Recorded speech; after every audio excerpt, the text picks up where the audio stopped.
Surah 38, Saad. Saad. Ayat 1-2. This magnificent Qur'an, which guarantees the dignity and grandeur of mankind, testifies, its superior teachings stand witness to the fact, that those who oppose it do not do so on the basis of knowledge, wisdom or reason, but do so merely because of pride, stubbornness, insolence and hostility. If for once they leave these prejudices and stubbornness aside, they will know that its teachings are based on absolute truth. Ayat 3. In their blind opposition they do not even remember that according to our law of mukafat, we destroyed many nations before them because of their blind opposition. However, when the doom and destruction overtakes them, they will call for help. At that time their calls will not be of any help to them. At that time no one can give them any kind of shelter against this catastrophe. Ayat 4. The consequence of their false pride is that they are amazed that a person from amongst them has come to warn them of the destructive consequences of living an erroneous way of life. They are jealous that till recently he was one of them and that now he has become superior, and has started warning them. They do not have any argument to contradict you, they simply claim that this person is a great liar and a believer in falsehood, who wrongly attributes things to God. Ayat 5. While ridiculing, they say, just look at this person who says that all the deities we worship are false, and that there is only one Allah, sovereign, and none else besides him enjoys any power or authority. How strange it is that all our gods should disappear and only his one God should remain. Is it possible that only one entity can have so many different powers? Ayat 6. After making such statements the leaders go away, instructing their followers to remain steadfast in worshipping their idols, and to pay no heed to this person, because it appears that he is determined to get his point of view accepted and there appears to be some great motive behind it. Ayat 7. They say that what he presents has never before been heard from any of their forefathers. Obviously, this is an absolutely new deen, which he himself has devised. Ayat 8. They think that he has no special quality for which he has been selected from amongst all of them to receive the wahi, while no one else was considered worth of it. O Rasul, you should not be disheartened by what they say. It appears that they consider you a liar. However, this is not so, but they doubt my set of laws. This is because they have not yet confronted the chastisement about which they have been warned. Ayat 9. Considering the manner in which they have decided to confront the Almighty, just ask them if they have taken over the control of all means of nourishment. Such control has hitherto been in the possession of your Rabb, who through this immense power provides for the development of all humanity, free of all costs or rewards. Ayat 10. Or ask them if they hold authority over whatever exists in the heavens and on the earth. If this is so, then ask them to enrich these sources and to evolve further on the basis of these resources. Ayat 11. In spite of all this, you will see that ultimately they are merely a group of defeated people. They are on the brink of disaster, just like the others who were routed before them. Ayat 12. Before them were the very well-established people of Noah, Ad and the Pharaoh, who had, vainly, defied our laws. Ayat 13. Also, the people of Thamud, Lot and Midian had large armies and troops. Ayat 14. All of them belied our Rasul, messengers, but then the result of their evil deeds confronted them as hard reality, in the form of destruction. Ayat 15. Now also these people are waiting for the terrible single blast which will create great panic all around. Such destruction will continue to the end and will not halt in between, even for a while. Ayat 16. These people make a lot of noise and say, "We cannot wait any longer for the day of judgment about which you threaten us so much. If you are telling the truth, then ask your Rabb to hasten our punishment, even before the day of reckoning."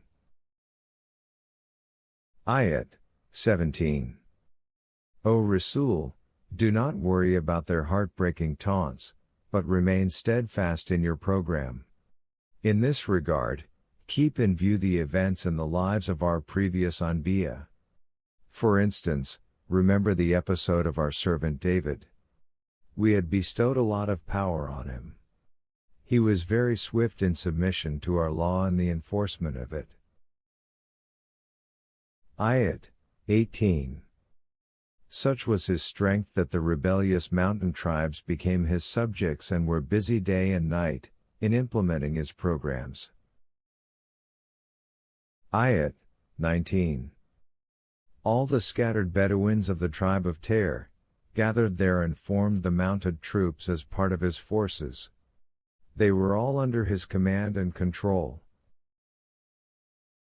Ayat 20. In this way, we strengthened his kingdom and bestowed on him the illuminating wisdom of wahi, as well as the ability to impart sound judgments. Ayat 21. His nation was full of ignorant and unrefined people. They were even unaware of the normal etiquette of social living. Whenever they needed to see him to resolve any of their disputes, they would just come barging in, irrespective of the time of the day or how they reached him. Despite this, he did not get upset and continued to reform them. This is the way a reformer should be. For example, once he was busy working in his chamber when he saw two men who entered after scaling the wall. Ayat 22. Upon their entry, he became frightened, not knowing their intention for jumping over the wall. On noticing this, they said, "There is no cause for fear. We are two parties in a dispute and one of us intends to harm the other. You should arbitrate between us with equity and justice and guide us in a balanced way without any bias towards anyone."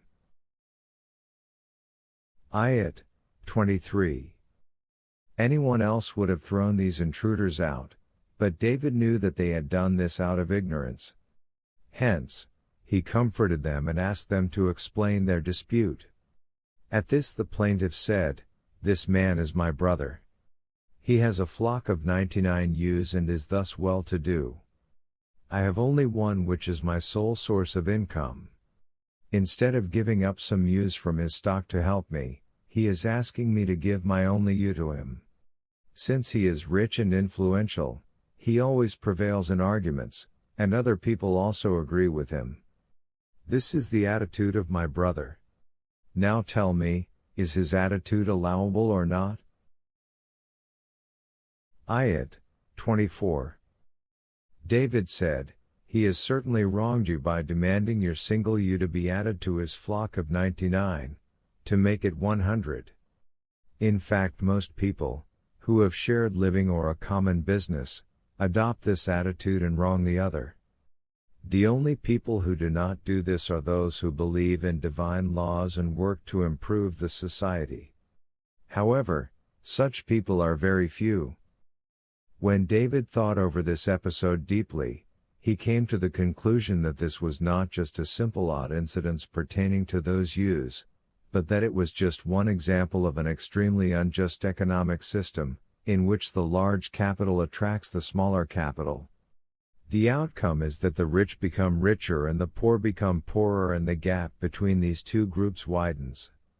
Therefore, he felt it was his duty to organize this wrong economic system along correct lines. He realized that this was difficult, so he sought protection, help and courage from his Rabb to enable him to surmount the opposing forces. He then decided that no matter what, he would reform society in conformity with the divine laws.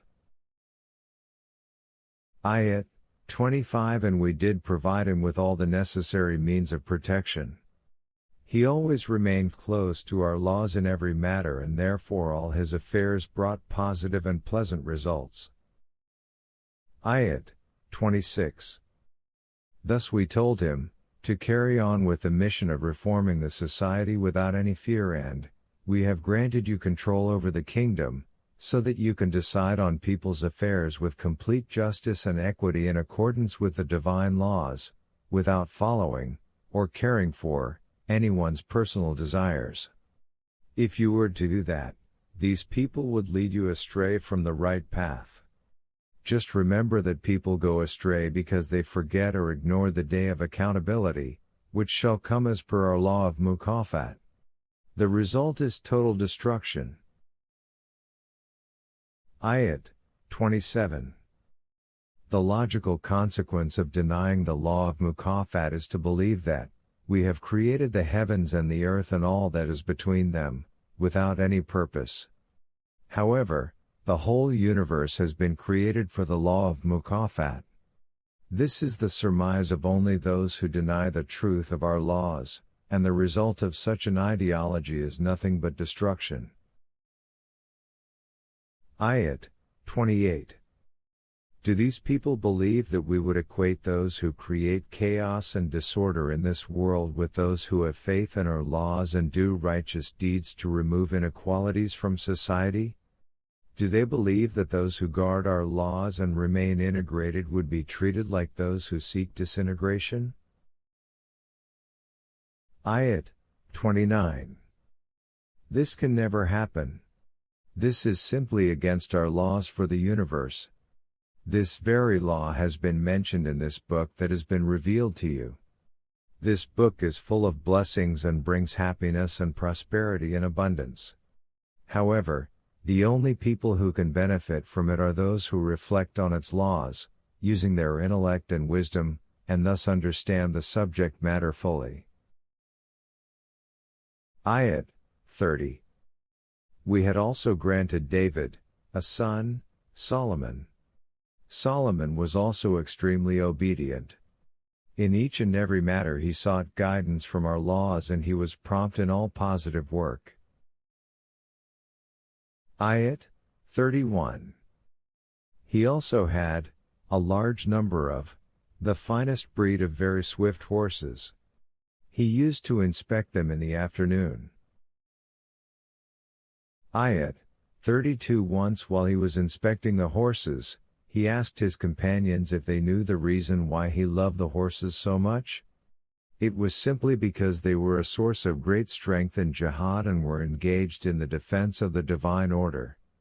He used to tell this to his companions while inspecting the horses, until all the horses moved ahead and were out of sight. Ayat 33.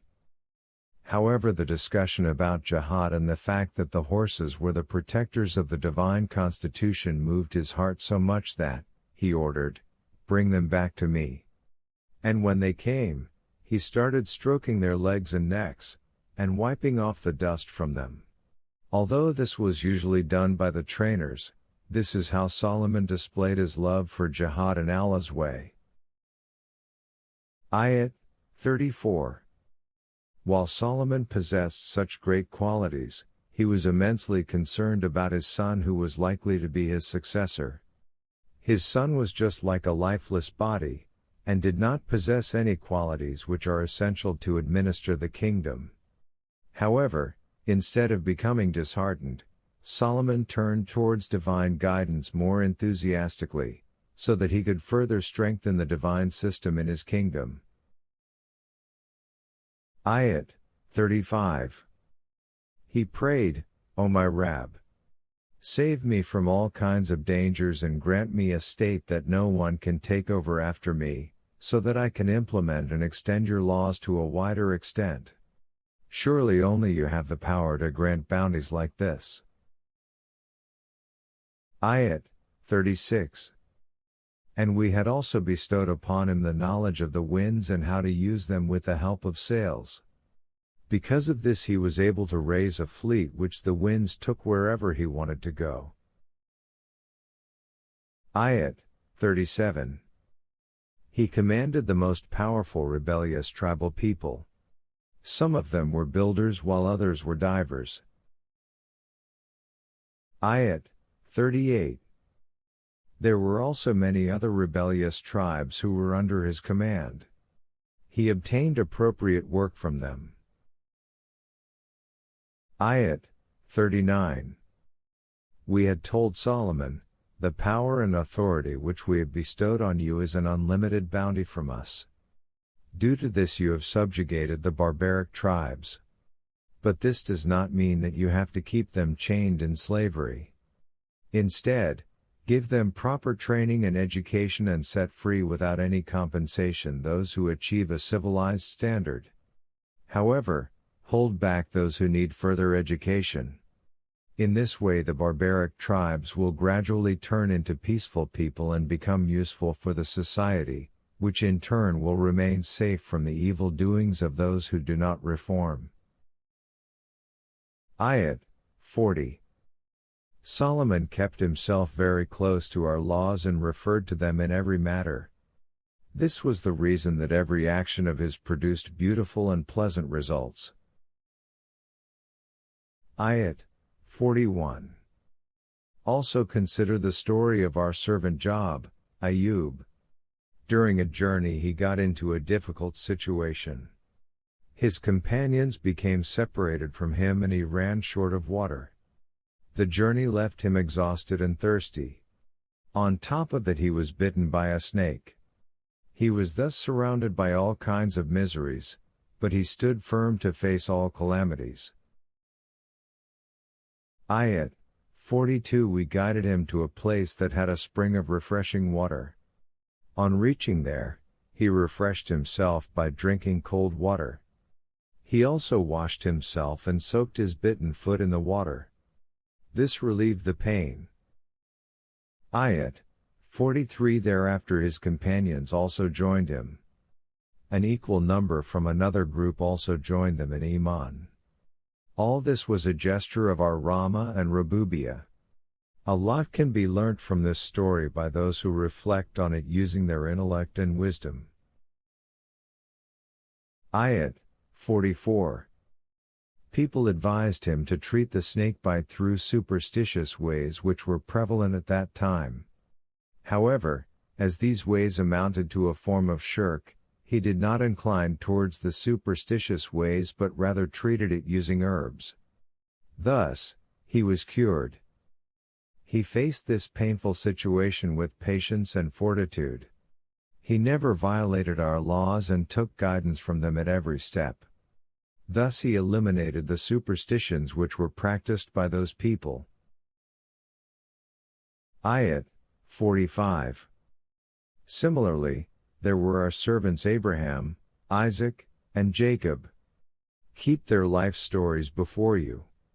We had endowed them with authority, power, intellect and vision. Ayat 46. Their greatest quality was that they always kept the future in mind, and therefore never took any decision outside the ambit of the divine laws. For this reason we place them in a special category, separate from other people. Ayat 47. And in our sight, they were the specially chosen people who always excelled in beneficial works. Ayat 48. Similarly recall Ishmael, Elisha, Al-Yasa, and Ezekiel, Zul-Kifl, like other Anbiya all of them excelled in working for the benefit of mankind. Ayat 49. These are the historical commemorations of the Anbiya, who had undergone untold hardships when following and implementing the divine order, but they stood firm and never faltered. All these stories establish the one truth that, people who are watchful of the divine laws may have to initially suffer a lot. However, ultimately they achieve excellent rewards in return and their end is very balanced. Ayat 50. In other words, they live a heavenly life in this world and in the hereafter their abode will be heaven, the doors of which will always remain open to them. Ayat 51. Your companions who are striving to establish the divine order will also enjoy a heavenly life on earth. They will recline with ease in that life. They will be freely able to ask for the best fruits and most delicious drinks. Ayat 52. These heavenly comforts will not be for men alone, along with them will be women, who will also have similar qualities and be chaste. Ayat 53. This is a glimpse of the society that will be formed at the time of the day of decisions, and it will be a result of your own deeds. Ayat 54. These provisions of life which are bestowed by us will never diminish nor end. Ayat 55. This will be the state of affairs, for the virtuous, but on the other hand the abode of those who rebel against our laws will be terrible. Ayat 56. They will enter Jahannam, wherein they will keep on burning. And what a terrible abode that would be. Ayat 57. This will be the result of their deeds.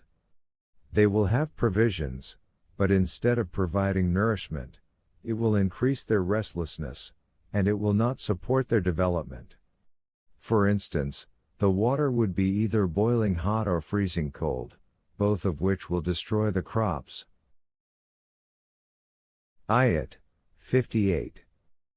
And there shall be other torments of similar nature. Ayat 59. Their leaders will be told, here is the multitude of your followers who will go into Jahannam with you, because they used to follow you blindly. They will reply in return, they surely deserve such treatment and no respite should be given to them. They should always roast in Jahannam. It was because of their company that we also became so rebellious. Ayat 60. Their followers will say, today you are holding us responsible, whereas it was you who were rebellious. So you also do not deserve any respite or leniency. It was you who prepared this Jahannam for us. Now see for yourself how evil a place it is to live in. Ayat 61. Then they shall beseech their Rabb and say, O our Sustainer! Give them twice as much punishment because they have brought us to this state, one, for their own crimes, and the second, for misguiding us. Ayat 62. And then they will ask their leaders, tauntingly, why is it that we do not see those, the Momineen, in Jahannam whom we considered wicked and mischievous at your behest? Ayat 63. And we ridiculed them because we considered them inferior. What has actually happened to them and where are they? Are they really not in Jahannam? Or are our eyes failing us? Ayat 64. Such mutual wrangling among the people of Jahannam will surely be a foregone reality. Ayat 65. O Rasul, tell them that I am warning you about the impending doom. That I am also telling you again and again, that you should clearly understand that in the universe no one holds absolute authority and control except Allah. He alone is the source of all power. Ayat 66. He alone is the sustainer of whatever lies in the heavens and on the earth. He is almighty and only through obeying His laws can men protect themselves from all dangers. Ayat 67. Tell them, the coming revolution about which I am informing you will be a momentous event. Ayat 68. If you do not take it seriously and turn away, the end result will be extremely ruinous. Ayat 69. You contend that I make up stories about the future on my own. You can say that as regards the future, There is no way of knowing whether it is wahi or a story of my own creation. However, how can I tell you certain things about the past? I did not know anything before. How can I concoct things on my own, particularly the historical episodes of the previous Anbiya and their altercations and discussions with highly placed leaders in the opposition? Ayat 70. Therefore the wahi which tells me things about the past also tells me that the end result of your erroneous ways of life will be extremely destructive, and I am warning you about that. Ayat 71. The same wahi has told me the great facts about possible human potentialities and psychological conflicts. These facts were revealed to me in an allegorical manner in the story of Adam, which has been conveyed to you earlier, and is being repeated here briefly. It begins when your sustainer told the Malaika, heavenly forces, I am about to initiate the creation of a human being from inanimate matter. Ayat 72. When the human being reaches a stage where it has acquired the best of proportions in every respect, after passing through all the developmental/evolutionary stages, and I breathe into it a spark of my energy, he attains a human personality capable of making choices. Then, at that stage, you, Malaika, should bow before him. Ayat 73. According to this command, all the heavenly forces bowed before Adam. Ayat 74. Except his own rebellious desires, Satan. They did not bow. They revolted and refused to bow before him. Ayat 75. Allah asked Satan, the rebellious desires of man, why did you not bow before him and why did you adopt a rebellious course? Did you not see the fine proportion I have created him in and how I have endowed him with discretion and choice? Do you want to become greater than him or even consider yourself greater than all the Malaika? Ayat 76. Satan replied, I consider myself better than Adam, the physical human being, because you created me from fire, energy, and him from clay, inanimate matter. The physical human body is always controlled by his emotions. If he gets angry, he automatically raises his hand to hit his opponent. Ayat 77. Allah said to Satan, then go out from this state. Henceforth, you stand deprived of all kinds of blessings. If a man becomes subjugated to his own emotions and does not keep them under divine guidance, then he too is deprived of all kinds of blessings. Ayat 78. And you shall stand deprived of all my blessings, till the day of the Deen, which is when the results shall appear. Ayat 79. Satan appealed to the Almighty, O my Rabb, grant me respite till the day of resurrection. Ayat 80. The Almighty said, respite then, is granted to you. Ayat 81. Till a known time. Ayat 82. He, Satan, said, then I swear by your very might and domination I shall most certainly lead human beings astray from your right path. Ayat 83. Except those of your servants who keep themselves isolated from the rest and follow your laws. Ayat 84. The Almighty said, it is true, and whatever I say is also the truth. Ayat 85. I will fill Jahannam with you and all those who follow you. Ayat 86. Tell these people, O Rasul, this is the path of destruction from which I restrain you, and for this effort I do not ask for any reward, nor am I doing this just to show off. It is because my compassion for you compels me to try and save you from this destruction. Ayat 87. But if you do not pay any heed to this, it will bring no harm to this code of laws, as it is not for you people alone. In fact, this message is a guidance for the whole of humanity. Whoever adopts this code will attain the pleasant things of life. Ayat 88. And you shall certainly know its claims in due course of time. That is when you will be faced with the consequences of your deeds, and the events of the future will vouch for the truth of all the claims of this code.